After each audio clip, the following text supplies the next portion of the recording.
Hello. Our story begins in hot pursuit in 23 BBY. A Jedi Master trailed behind an unknown figure. They were speeding along the outside of the capital city, Miragona, on the outer rim world of Tashara. The Jedi, wearing golden robes and slick white hair, rolled a speeder through the dust, being shot back at his face. His hand rolled along his hip, with the other hand gripping the controls of the speeder. Jedi Master Sheev Palpatine found the hilt of the lightsaber and flung it to life. As he pulled beside the individual he chased, with the ignition of his weapon, the speeder next to him flung upwards, flipping and launching the pilot from its seat. Palpatine pulled on the controls as the speeder slid to a stop. He leapt into the air and cut through the dust with his body, landing easily. The 62-year-old Jedi Master pointed his weapon forward and told the culprit that they were done with this chase. A smile formed on the Jedi Master's face as he requested that the individual surrender himself and his captive. A resounding no crept from the man's mouth. He was a much younger man than Sheev, and he stood before his Jedi opponent. His black tunic was covered in spots of brown and green from the terrain he rolled across. From his side shot out the crimson saber. Palpatine was left in almost total shock when he saw this, but he readily ducked out of the way, deflecting the strikes that followed. The man was a heavy brute, and the Jedi Master was far from that. He backed away, batting his opponent's blows into the ground or through the air. Palpatine kept an eye on his attacker. As he continued backing away, utilizing Form 3 with protection, he switched mid-swing and caught the young Sith in a collision. Their weapons sizzled at their strike, and neither pulled away. Even with his physical strength, the Dark Adept could not beat down Palpatine. The Jedi made sure he knew that by reminding his younger opponent that strength does not always equal mastery. He then rolled his saber and flipped it upwards. Palpatine shoved his hand forward and lobbed the man from his feet with the Force, sending him tumbling again. Sheev told the Darksider that there were two options here: surrender or be brought to justice. The individual screamed in rage, raising his saber and charging in. Palpatine grinned, slipping forms and ducking the strike, rolling around his opponent without ever colliding sabers or having to defend himself. It was a perfect display of mastery, and the Darksider turned his head back in total shock, truthfully. His weapon sizzled next to his hand, and they circled each other. Sheev flipped his saber into a reverse grip as he let the Adept size him up. The weapon swung in. Palpatine pump-faked him, stepping back, then striking in. The apparent Sith was no match for the three-point saber combo Palpatine used. The lightsaber was cut down the side of the hilt, and then with a swing upwards, Sheev's yellow weapon ripped through the Dark Adept's chest, killing him in that moment. His body hit the ground with a thud, and Palpatine frowned as he reached his hand out, using the Force to make sure the individual was truly dead, which he was. The Jedi Master turned back and continued his investigation. As a member of the High Council, Master Palpatine was chasing down what he believed to be a powerful Force Adept, an individual who captured someone very important to the cause. A knight and his Padawan were killed by the individual out here on Tashara. Palpatine, regrettably, had recovered their bodies. He thought back on their lifeless gazes as he searched the wreckage of the speeder. It hurt his heart. His eyes scanned over documents and holograms. A logo that was not familiar to him or to the Jedi history appeared. What Palpatine just killed was no Sith. It was a separate sect, one that broke apart from the Sith Order in the last 20 years or so. The rule of two was still a part of this individual's life, and he killed an old master of his, someone who trained under a man who went by the name Plagueis. Sheev knew this information needed to return to his archivist friend, Dooku. Perhaps he'd have an inkling of knowledge on the subject. Sheev understood what this man was. He was not a Jedi. He also was not a Sith, but some sort of sect stuck in the middle. Whatever the fate of this now dead religion was, would forever be lost to history. But there was now a trail that led to something more interesting: the discovery of the Sith. They weren't as dead as the Jedi had believed them to be, and without an invasion of Naboo, why would they assume the Sith had returned? Palpatine searched through some more material before finding what he was looking for: the location of the individual named Minari. The Jedi had been searching for this codename, something the Jedi believed was a dark acolyte. Whoever Sheev killed was not them, but he had a location to go to, here on Tashara. Palpatine recovered everything he needed, buried the body, and confiscated the lightsaber. Much had changed without Palpatine's involvement with the Sith Order. He was one of the leading members of the High Council, thanks in part to Grand Master Yoda discovering him before he could murder his family.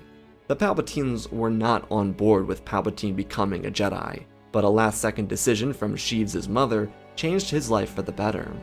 Palpatine eventually learned the truth about his family. His father went mad after his son disappeared and murdered his wife and a child of his. Now the patriarch of the family sat behind a maximum security prison on Wobani. This past did not trouble Palpatine. He understood it, he accepted it, and moved on. It wasn't his burden to consume his life with the failures of those he came from. The Jedi were his family. They raised him. Their values were his, and he believed in the path. This couldn't be better shown than through his interaction with Minari. When Palpatine arrived at an undisclosed apartment in the gambling market in Miragana's lower-class district, he could sense a great power.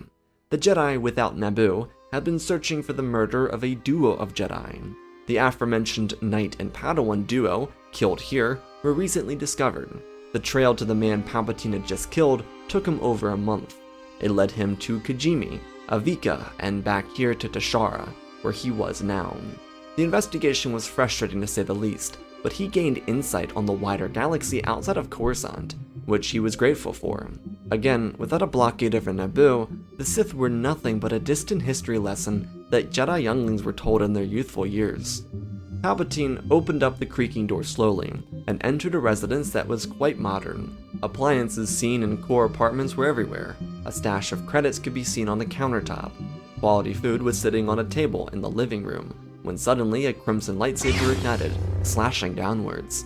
Palpatine rolled out of the way, nearly losing his head and flinging the individual backwards into the wall, knocking them out on impact. He chuckled to himself, then looked down at the young face of someone who probably shouldn't be here. His eyes darted around the room and he continued in, furthering his investigation. As he did this, he contacted the Jedi Temple, informing them that he had made contact. No reinforcements were coming per his request. Whatever he could gather would be returning home with him. The young man would be lugged into the starship, with cufflinks attached, for Palpatine's personal safety. Once in hyperspace, Master Sheev would journal all of his recent discoveries and adventures. What was important would be sent to the High Council for further review. After finishing up some basic assignments, he returned to the bay of the T6 shuttle to greet his prisoner. The young man looked at him with fury in his eyes. They weren't yellow though, which according to Palpatine's studies were common with Sith acolytes and dark side adepts. He sat down and thus began his line of questioning. So, Minari, you've got quite the track record for a Sith. Aggravated assault, robbing a casino, oh, what's this? Arson? That's a new one. Care to explain what you and your master have been up to? That's not my name. It's Anakin. And that fool is not my master. Mob boss, maybe? Look, Anakin, if you're not connected to the Sith, or whoever that man was, maybe I can get you a fresh start. But let's be honest with each other. I took a blood sample. I know your M count. I also know that based on your wild swing back there, you're not trained very well. So elaborate for me. I was a slave, on Tatooine. I was born of a mother, and have no father. That man abducted me after seeing my performance in the Boonta Eve Classic 9 years ago. I went from slave to slave again. That heartless man promised me that he'd free my mother if I served him, and I tried, but I couldn't be like him. I chased the dark side. I know what I am. And I also understand that he used me, because his master betrayed him. He was no mob boss. He called himself a new era Sith. The man had no connections, and frequently whined about it. He punished me when his results yielded less than my own. That's my story. I do apologize for all that you've been through. The Jedi are willing to do what they can to resolve whatever traumas you incurred at his hands. I will also inform you that he can no longer hurt you, as I killed him back on Tashara. I must ask though, are you a dark adept? The dark side is all I know, old man. If I had a better teacher, I'd have killed you and sent your head back to Coruscant. I don't want any pity from your kind. The Jedi abandoned me, my mother, and all the slaves in the Outer Rim. Don't pretend you suddenly care, because you know what I'm capable of. You know nothing of darkness. Palpatine didn't blink or flinch. He just listened and allowed Anakin to get his frustrations out of the way. He nodded his head and got up, making a note of their conversation and also sending it back to the Jedi Temple. Sheev knew better than to try and appease individuals that didn't want sympathy. It would only make them angrier. There were ways around these frustrations though, and Palpatine knew that. He planned to wait until the return to Coruscant to address these though. He had unnerving information about the Sith, thanks to Anakin. The Jedi Temple was gorgeous as ever when the shuttle cut through the cloudy Coruscant day. Palpatine pulled the T6 shuttle into the hangar bay and lowered the ramp. Anakin turned his head to see 3 Jedi walk into the vessel, 2 of them being temple guards, another one being a regally robed master. Palpatine greeted Windu with a wide grin and a hard pat on the shoulder. They had much to discuss. Sheev also went out of his way to tell Anakin that he would seek an audience with him later, and the young man rolled his eyes. Mace presumed that all went well in Tashara. Palpatine shrugged a little. They captured the individual as he had passed the M count to his friend. Windu examined with a shocked expression. The 2 of them would discuss much during their walk from the hangar bay to the council chambers. Throughout their walk, Palpatine eyed the glory of the interior of the temple. It was filled with banners and flags, a touch that Sheev added following the lack of life seen inside the temple during his young adult years. At the High Council, the discussions would begin with Republic updates. These came from Master Sifo-Dyas, who returned to the council after his temporary punishment. It came from his uncanny recruitment tactics. After a brash vow, he was permitted back into the council. Sifo-Dyas told his peers about the recent developments from the core. While a lot of traffic came in and out of it, the recent administration distanced itself from the galaxy. Instead of a total revolt coming from the colony's inner, mid, and outer rims, it was coming from the core itself. The Senate was fracturing because those from the core believed that they were being too courteous to those they considered lesser. Yes, instead of a blockade over Naboo, Valorum's tax on the trade routes made megacorporations richer, and as a result, they created a complete and total social divide between the core and everyone else. It existed long before this tax code started, but it was exasperated. The tax code initially did affect the Federation, specifically, but they found loopholes, as all megacorporations do. The Republic tried to back themselves up, and it ended up hurting the little guys. In 9 years, this proved to be detrimental because more support needed to go out to struggling systems on the taxed trade routes. Sifo-Dyas covered most of this information regretfully, before informing his peers that they were on the cusp of a civil war. He didn't have visions of this before, by the way. Because Dooku, Sifo-Dyas, Qui-Gon, and Palpatine were all still alive and all still Jedi, there was no clone army. There was no separatist movement. The break in society was greed from within the core. What the Jedi didn't know is that this also came with Sith influence. But they didn't know that yet, and it was time for Master Palpatine to address the council. Sheev bowed before his peers and explained what he had learned from his trip to Tashara. There was something very important that he figured out, including a true Sith triumvirate. He did cover the basics of what he learned from the New Era Sith, or whatever they thought to call themselves. But what Palpatine found in transit to Coruscant concerned him the most. Anakin's enslaver had connections back to something called the Modern Sith Triumvirate. The names were unknown aside from Plagueis. The counselors turned to each other and mumbled about some of these revelations. As Sheev covered the topic, he informed them that it was clear to him that these individuals were still alive. Where, he did not know. There were some troubling entries inside his journal of the quote-unquote master of Anakin. He was frustrated about not having total control over Skywalker. Anakin's free-thinking mind made him a detriment to gaining control. Skywalker also expressed annoyance because his previous master didn't have the influence his instructor had. Sheev deduced that this Darth Plagueis individual had a pseudonym within the Republic, potentially an individual that was pushing for the galactic split. The Jedi around the room considered the options and spoke briefly, before Yoda asked for his friend to take a seat. Before Palpatine did, he asked one more thing, that being the fate of young Anakin. The Jedi Council didn't have a decision, and Sheev, as he typically did, suggested something that might be considered a little over the edge. He asked if he could attempt to save Anakin from the dark side, perhaps even train him as a Jedi. The Council trusted Master Palpatine greatly. This wasn't something totally beyond him either. Sheev made a temporary alliance with the Night Sisters to save a frustrated Asajj Ventress after her Jedi Master died, and he brought her back to the Coven. There were other incidents where Palpatine helped someone stuck in darkness, and so the Council without argument allowed it, though they were wary of what instructing someone of such potential could mean for Sheev. The Jedi Master understood with a smile and a nod, before returning to his seat for more discussions. Palpatine had gained so much trust over the years that the Council didn't consider him a maverick. He was one of them, just with a little more spunk. Before reintroducing himself to Anakin, Sheev would speak to a young friend of his, Obi-Wan Kenobi, and ask that he participate in a mission for him. Anakin's file inside the slaver's residence spoke about individuals related to him. A certain Shmi Skywalker seemed to be his mother, so he wanted Obi-Wan and Quinlan to head towards Tatooine to free the woman from slavery. If she wasn't in slavery, bring her back to Coruscant. He plopped a handful of Outer Rim credits into their hands and hurried them off. He wouldn't visit Anakin immediately either. He instead spent some time with his friends. Qui-Gon Jinn was a joyful man, walking around with Master Dooku. They were fun to speak with. Jocasta Nu and Palpatine always had their own ethical and sophisticated conversations. Master Palpatine, following his lovely talks with his friends, visited the garden at the top of the temple.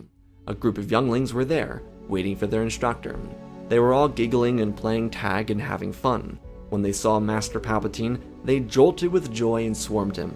He got down on their level with a radiant smile and called them each by name as they asked him about his recent mission.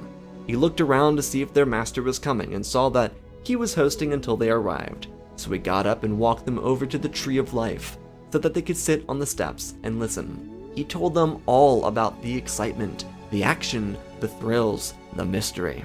They were all entranced in his story, and he told it with such an excited tone. He told them all about his encounter with the Dark Adept. The children adored Master Palpatine, and when their instructor, Master Yoda, finally arrived, he wished all of them well with their studies. He also called out one of the struggling students to speak privately. He asked the girl if she was performing better in her classes. She showed him a recent report card, and he nearly jumped with joy. She had high C's in everything, with an additional B+ in Boken stick training, basically youngling lightsaber work. She hugged him tightly and thanked him for believing in her. When she released, he got down on her level, and he told her that she believed in herself. That was the entire battle. She would make a great Jedi someday, and the Force was with her. Her smile widened, farther than even she thought was possible, and she skipped up the stairs to join her classmates. Sheev watched the class gather around Yoda, and he knelt down and began his own meditation. The Force swelled around Palpatine, and he delved into his connection to the wider galaxy. His mind disappeared into peace. He saw his time training with Master Snube. He experienced his training experience with his own 3 students, and his own ascendance into the High Council at the age of 31. Palpatine's smile creased across his face, and he understood what he needed to do. His eyes opened, and he looked down at his hand, where the weapon of Anakin Skywalker sat. It was a shabby weapon, put together loosely with very little instruction. It was a surprise it even turned on. With the Force and in his connection to the life force of the planet, the lightsaber hilt lifted into the air. It hovered above Palpatine's hand, and slowly it deconstructed. Pieces started to pull apart and the crystal revealed itself. The same girl that he spoke to before was finishing their instruction by talking to Master Yoda. She had become known for being the first student to class and the last to leave, per Palpatine's instruction, and the two of them watched Sheev focus on the kyber crystal and pull it into his bare hands. The Jedi Master was so hyper-focused, his face contorted as he received memories and pains from Anakin. Transforming this crystal into a crimson light broke the last little bit of resistance Anakin had. It was a grueling process, and one that took multiple days to achieve, because Anakin didn't want that darkness. Now he couldn't get rid of it. Palpatine could feel that pain, and with a gentle touch of his skin, the red slowly dissipated. A white, scintillating glow started to shine from the heart of the crystal. Sheev's hand swirled around the gem, and slowly did the crimson evaporate and begin to color itself differently. a blue light glimmered, and Palpatine smiled, giving the crystal a new life, a new chance to find serenity. As the kyber crystal lost its crimson, it was placed back inside the hilt with relative ease. Once it was back inside the hilt, he ignited the weapon, and no longer did it possess the agency of darkness. It was free, at peace, and ready to return to its owner. He placed the weapon by his side, and watched the youngling smile and rush away with Yoda's word. The Jedi Grandmaster approached his dear friend, acknowledging his work to heal the crystal, but almost warningly asking his peer if he wanted to instruct Anakin. Palpatine did. He believed it was his purpose. Whatever the Sith might be doing, he needed to save this young man, because the dark side was not his natural calling. Yoda asked if he wanted Anakin to become a Jedi, and Sheev expressed that it was Anakin's choice. He would represent him if he wished to become one. Yoda nodded and walked away. Across the city, in a senator's high-rise apartment, Ego Damask, Maul, and Darth Plutus, the young senator from Corellia, gathered. The Sith triumvirate consisted of a master, a brute, and the politician. Without Sidious and Tyrannus, Plagueis needed a young student to understand the political landscape for his master plan. Instead of a clone war, Plagueis decided on a conflict to rupture the political environment. Suggested by Master Plutus, Corellia could provide a fleet to blockade core territory, so that the Republic could truly be the seclusive, golden sector of the galaxy, while everyone else suffered. Basically, the Sith plan was to cut off those without wealth or valuable resources to make the galactic core a sanctuary for those they considered pure. Inside the Senate, there were threats of revolution to stop this separation, but the threats were called out immediately. The core had all the power, especially with the backing of the Trade Federation. Plagueis had no intention to play both sides, just to summon one victory, and force the galaxy into a split. That was too much in his mind. The Sith had intentionally remained quiet. They were going to let the Jedi wash themselves out. But ever since the inclusion of Jedi Counselor Sheev Palpatine, the Order had been more cautious with interfering in Republic affairs. Darth Plutus, on the other hand, was only 23 years old. He went by Plutus inside the Senate, and as a Sith because he liked the name. His affluent background propelled him into the Senate, but he had long been groomed by Plagueis and by Maul. This triumvirate was meant to be the Sith to destroy the galaxy and the Jedi. With Plutus pushing the Republic closer towards a complete separation, they needn't focus on the Jedi. The problem for the Sith was the age of Plutus. His Senate outbursts were both passionate but also sometimes could go really off script. It's part of the reason Plagueis selected him. He was a wild card. He could be utilized perfectly if his passion was directed in the right direction. However, if he went off script, he could prove to be a mistake for the Sith. Inside the Jedi Temple, the following day, the Jedi returned with an entire family of moisture farmers. It was a little confusing, but when Obi-Wan and Quinlan told Master Mundi that Palpatine requested it, Ki-Adi-Mundi didn't even question the motive. With the group was Shmi Skywalker. She had desperately searched for Anakin ever since he was kidnapped, and she longed to find him, hoping that he was safe out there amongst the stars. Kenobi and Voss found her so quickly because everyone knew about the slave woman who broke from her restraints every other week so that she could find Anakin.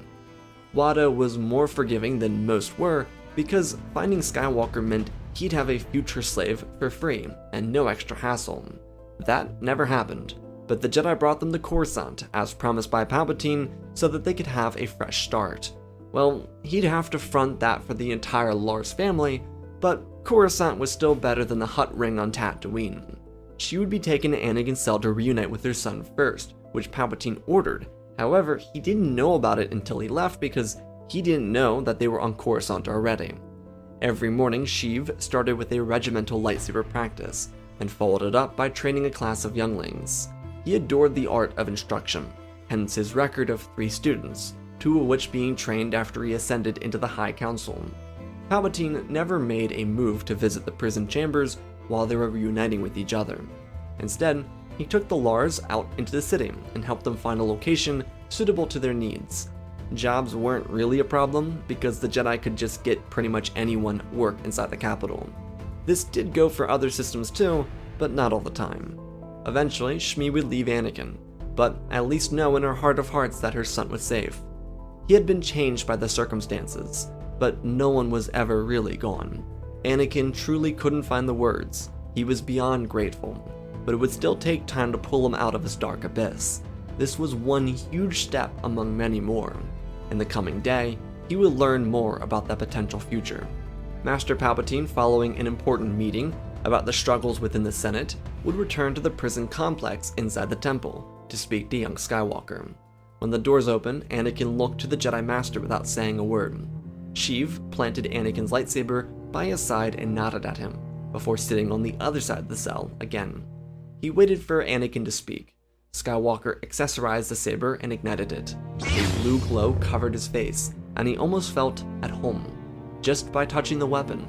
As the traditional Sith did, he murdered a Jedi to retrieve this crystal. The memories of the Jedi's life were imprinted inside the crystal, like Anakin's were when Palpatine healed it. But those memories often became a source of comfort for Anakin before he bled it. Now he was reunited with someone he never meant to hurt through their memories, and free from the oppression of his old master. How did you fix this? It used to be so cold, and now it's warm. It feels like home. The Force gifted me the insight needed to transform it back to its original state. Now it's yours again. Anakin, I don't want to force you into anything, and you shouldn't feel any obligations. Because I meant what I promised. A fresh start. But I believe there is so much more that you can be. I foresee the great and wise Jedi that you can become. Someone who can master their trauma and rise above it in ways not seen since the ancient days. I will not force your hand. It will be your choice. But I would like the honor to train you. Why are you doing this for me? Are you trying to manipulate me into becoming another slave? I don't want that. I want to be free and to feel. I don't want to be burdened with another's turmoil. It's not my choice. It's not the life I want to live. I want you to experience life to your fullest, with or without the Jedi. I understand your struggles. My father murdered my family. His actions weigh on my shoulders. But I've used the Force to free myself. Being a Jedi isn't just service. It's feeling the wondrous gift of the Force to its greatest limits. I always tell my students that the Force should feel like standing on clouds. It's a little frightening, but it's a gift that continues to evolve, as long as we push it to grow.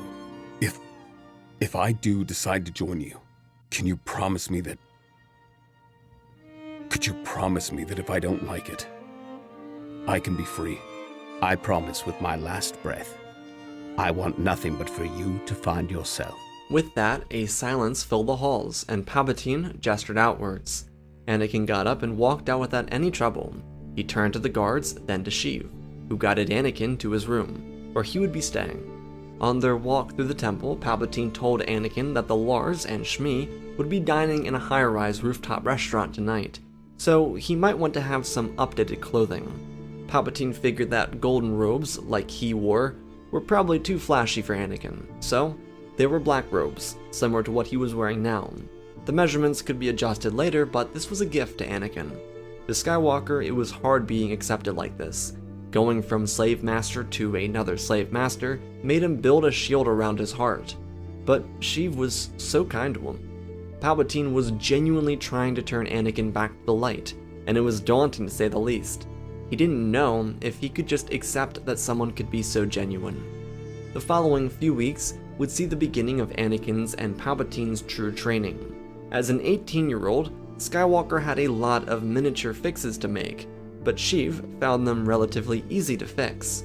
While his own master, Taras Anube, was leading the investigation into the Sith triumvirate, Palpatine was giving Anakin a complete rundown of Jedi instruction. The Council monitored the entire situation closely, but they trusted Sheev more than any other master in the Order. He was one of them, while also being himself. Palpatine was the middle ground between Sifo Dyas, Dooku, and Qui-Gon. He never went too far with his antics, and he always operated within the Jedi Code. Truly one of the most talented Jedi in the Order. The Republic shifted around them, as a galactic divide seemed more imminent every passing day.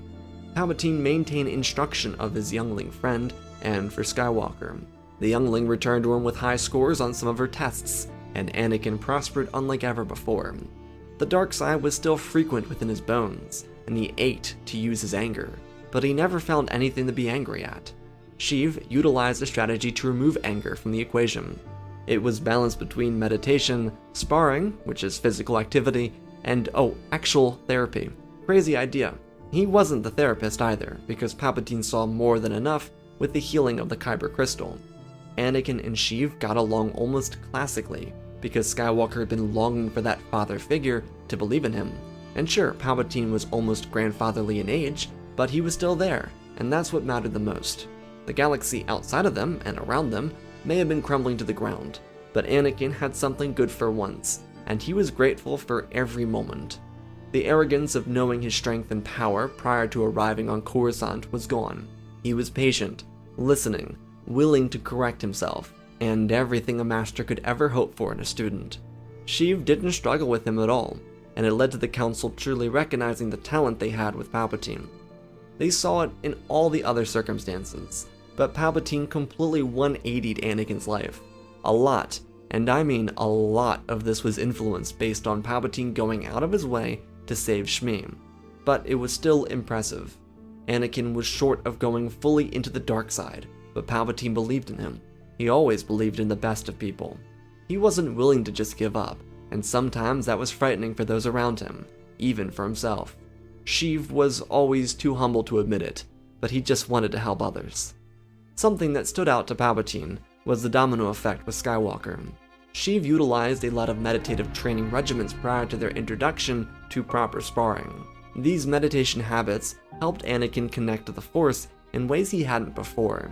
There was a serenity found inside the Jedi Temple Garden that Skywalker hadn't felt anywhere else in the galaxy. Palpatine promised Anakin that in the future, he would take his apprentice to Tython's Seeing Stone. He brought all of his students there, so that they could feel true harmony with the living Force. Everything Sheev did to help Anakin really worked. It was a concentrated effort to transform Anakin's life, which it did.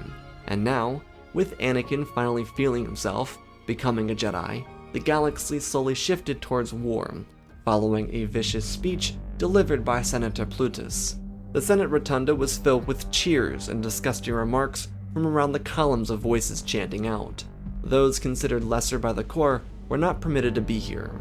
From across the city, the Jedi watched in horror as Senator Plutus flexed his influence. The representative of the shipbuilding world of Corellia was calling for an all-out split from the Rims, colonies, and anyone who wasn't considered core.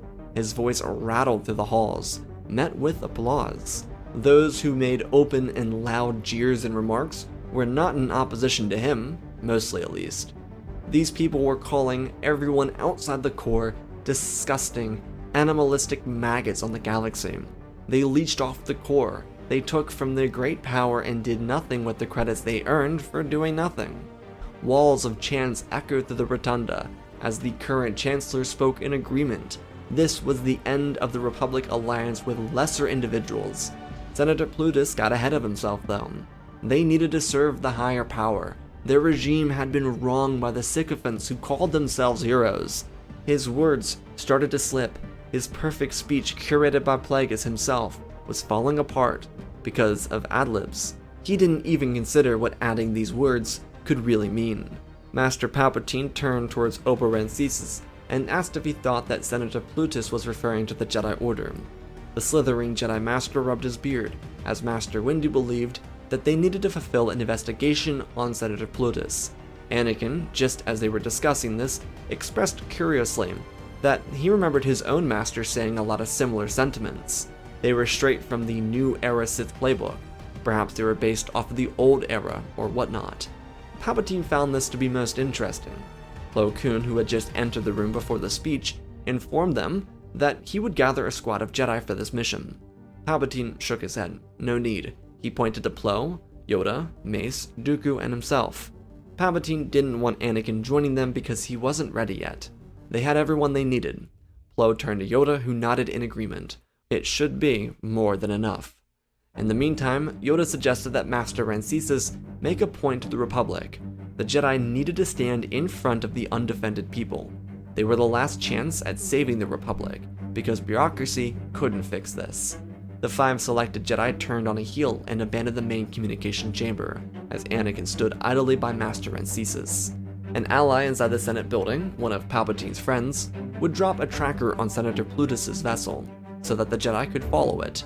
After a few hours, which were probably filled with the Corellian senator flirting with some of the older representatives, the Cougars if you will, and making his rounds with powerful caucuses, he jumped into his starship. Plutus was self-aggrandizing to himself, not even to anyone else, just to himself, like a maniac. He was proud. His words ruptured the Republic. War would be upon them, and he was the reason for it. In his 23-year-old mind, he had set the Sith down the path they needed for victory. Unbeknownst to him, a Jedi transport was trailing him from about a mile away. He ripped down into his building's hangar bay and jumped out to greet his master, who backhanded him heavily across the cheek. Plutus dropped to the ground, and Maul hauled him up, as Plagueis shoved the two of them towards the residence. They had a lot to discuss. Plagueis and Maul recognized the rhetoric. It was too on the nose. Of course, the Sith didn't know about Skywalker and the stranger that had been cast out of their group. They also had no clue that Anakin gave the Jedi the clues necessary to find the Sith, but they were still furious. Any minor misstep could lead to the Jedi directly finding them. With the Force, Plagueis lifted his student into the air and warned him what failure would bring. Plutus pleaded and begged for mercy. All of his arrogance washed away in that moment, because true power was held within those that carried strength. Just as he held his student in the air, the sound of lightsabers igniting caught his attention. From one corner, a little green weapon next to an amethyst one. Another side of the room had a golden saber, and the last side had 2 beautiful blue ignitions. The Sith Lord dropped Plutus and whispered to his student that if he survived this, he might be given protection. This was enough, as it was with the Sith, to put Plutus right at his master's heel, igniting his fiery crossguard, as Plagueis and Maul pulled their weapons into life. The Sith stood like cornered animals. As the Jedi stepped closer, sabers immediately collided when Palpatine flung himself into the fray to protect his friends. Plagueis and Palpatine engaged first, as Windu shoved Maul through a table, and Plo Koon took the fight to Plutus. The other two, Yoda and Dooku, followed closely behind as Palpatine parried every strike that came his way. Unlike with his duel with the fool who challenged him on Tashara, Palpatine was fighting for his life here. The Sith Lord jabbed aggressively, forcing Sheev to switch rapidly between forms, but proving his own mastery of the saber in each of these moves. Maul kick-flipped over Windu, but the Master of the Order used the Force to slam his opponent into the ground, jabbing at him. Maul's saber split in 2, but he swung aggressively to protect himself, buying enough time to get back to his feet. Plo Koon shoved Plutus backwards, as their weapons connected in the middle of the room. The young Sith watched Yoda and Dooku pull Plagueis backwards with the Force, saving Palpatine as they struck at the Sith, respectively. Plagueis leapt over Yoda's strike and under Dooku's, crashing into the floor and blasting electricity into Yoda's direction. At the last moment, he flung his saber over his head to defend himself as he pushed Dooku backwards and with the Force stopped the strike from Palpatine. But the Jedi Master kicked Plagueis' knee backwards, and the Mun stumbled. Just as Palpatine prepared to strike him down, Plutus shoved Plo backwards just enough to launch his weapon at Palpatine, lodging the crossguard in his shoulder. Sheev stumbled backwards, as Plo in the same strike ended Plutus' life. Maul and Windu on the backside of the room cut through furniture and window panes. Palpatine reeled and stumbled backwards, pulling the Sith weapon from his shoulder and forming an X over himself. If it wasn't for the crossguard, he actually would have been killed by Plagueis' hand. Palpatine shoved up with all of his strength and spun under Plagueis' following strike. The Jedi Master and Sith Lord engaged ferociously. Palpatine was shoved backwards again and tumbled. Plagueis locked on to the wounded Jedi, firing electricity into the floor at the other two opponents on his flanks. Instead of a direct attack from his hands, it ricocheted off the ground and up into Dooku and Yoda, launching them both into different directions. Maul, just behind Plagueis, watched Windu thrust his sabers up into the air, before dragging his weapon across Maul's stomach, killing him in that blow. Plagueis ripped forward, just as Plo prepared to stab him in the back but missing. Palpatine raised his saber, but instead of defending, he swept the weapon to the side and shoved it straight through Plagueis' cold heart. The Sith Lord's weapon did land, but it lodged itself in Palpatine's other shoulder. The Jedi Master slumped to the side in agony, but with satisfaction. The Sith were dead. The last hope was for peace in the Greater Republic. Thanks to the evidence collected by Master Tera Sinube, thanks to his former apprentice Palpatine, the Jedi already had a leg up on the investigation. With all 3 Sith found dead, a quick case could be made. The inner workings were meticulous, but because Damask Holdings, Plagueis' bank, funded so many pro-separation senators, it was easy to expose the corruption within the Senate. It wasn't that the Sith didn't try to hide themselves, it was the fact that they were never meant to be exposed. Plagueis specifically avoided a blockade at Naboo, because he didn't want the Jedi to find out that they were still around. If it truly wasn't for Anakin and the stranger enslaver, the Jedi would have never caught on. This was yet another gift given to the Order by Master Palpatine's intuition. Sheev wouldn't be present for any of the following hearings. He faced the worst physically dealings of his fight with the Sith, but he was a survivor, just like his new apprentice. His former instructor, Sinube, would visit him a few times, but Anakin would be there with Palpatine throughout the entire process. He admitted a few times that he felt bad for it. He never wanted Palpatine to get hurt, but Sheev proved to Anakin that without his willingness to trust, the Republic would have been destroyed. The Jedi case to the Senate was hard to make. As mentioned before, Palpatine helped ease tensions between the Jedi Order and the Republic for the past 3 decades. His importance on the Council couldn't be overstated. Without that bond, the move made by the Jedi likely would have been thrown out and forgotten as the Republic split into a separate regime. The Jedi eased talks of separation, but years of forgiveness and work towards more successful resolutions would be needed. Exposing the corruption and the senators on the payroll and the Trade Federation relationship with the Sith helped both the Jedi and the Republic bring an end to what could have been an era of terror. Individually, as promised, Palpatine would take Anakin to the Seeing Stone on Tython so that he could feel true harmony with the living Force. Yoda would be a part of this journey. It would take place about 3 years following the destruction of the Sith and the saving of the Republic. In it, after Anakin experienced the Seeing Stone for the first time, his master would pridefully speak to him. I truly cannot express how proud I am of you. You've become the Jedi I always knew you could be. Even greater than what I ever imagined. I not only brought you up here to experience the living Force directly, but for something else. Young Skywalker, impressed us all you have. Your courage, your wisdom, your patience determines your character, that does. But the vision, inspiration you give others, and your willingness to fail, yes, fail, those are the qualities of true Jedi Knights. By the right of the Council, by the will of the Force. If you determine so, I dub thee Knight of the Jedi Order.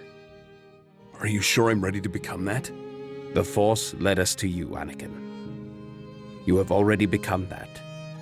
What your heart desires will be your destiny. Anakin's smile widened as he knelt before Yoda without hesitating. After all these years, so many questions of truly becoming a Jedi and questioning his own worth, if he was even qualified to be one, felt answered in this moment. The Jedi Council, Yoda, and his own master believed in who he was. He became a knight on Tython, and his journey as a Jedi continued from there.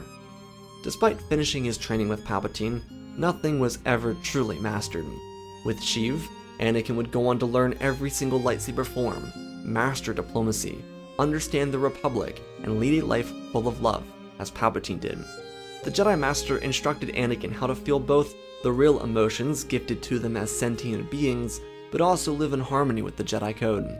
Their lives would be tied together for the next 40 years, until Palpatine died peacefully beside his great friends. Anakin, now a member on the Council, would continue to follow in Master Palpatine's footsteps. He would channel the Force to inspire the minds of the Jedi Order and the Republic. Those who followed in their footsteps, members of their remarkable lineage, would forever transform the Jedi Order into the beacon of light that not only the Republic followed, but the people of the galaxy. And that, my friends, is our story. Again, special thanks to all the patrons for supporting the channel. Smash that like button. Let's talk about Palpatine and Sky Guy. This honestly, this might be my favorite train video. yeah, I'm not gonna lie, I think I cooked. Something I really wanted to do with this story is I didn't want to go the traditional route of flinging Palpatine on the Tatooine and all that stuff. I felt like that's a little cliche. I think I've done that enough times on the channel. I'm sure people have done it elsewhere. And I wanted to kind of fling us into the action. Creating a separate Sith sect, obviously using Stranger from Acolyte, was something that I thought was necessary, but also a way to differentiate this era and kind of show how important Palpatine was to Plagueis' plans. Without Palpatine, I think there could have been a rupture, and that rupture is that stranger individual. I really wanted to display Palpatine's character in the beginning, him fighting a dark side acolyte. He is the first person to see a Sith in a millennium. You know, he is the first individual to make that contact with a dark adept, and that the ability of him to show that he doesn't want to kill the individual even though they're holding a red lightsaber is really meant to show who Palpatine is. Obviously that carries on, and I wanted the actual training part of this video to be less of just a, oh my gosh, you're so cool, you're the chosen one. I wanted this to be more of a break down everything you've been forced to learn because of your enslavement, and learn how to be a human, but also learn how to be a better Jedi as a result. And Palpatine really in this is the quintessential Jedi. I think in this he's far more qualified to train Anakin than perhaps even Qui-Gon. And I think that's kind of the beauty of these Jedi Palpatine stories, is that I personally just love investigating Palpatine as a Jedi. I think that's such an interesting dynamic, and I think he would be a far better Jedi than Qui-Gon, and hot take, probably more equatable to someone like Kanan Jarrus. In my opinion, I think Kanan Jarrus kind of embodies the perfect Jedi, and that's kind of what I based Palpatine off of here, except he's much older, and I wanted to use the trauma of his father murdering his family, instead of him murdering his family, to kind of be like this beacon of, I am not where I come from, I am who I make myself. So why can't Anakin be that, essentially? And that's what he teaches him. So I hope you all enjoyed the story. I love you all, spread the love, and always remember, my friends, may the Force be with you.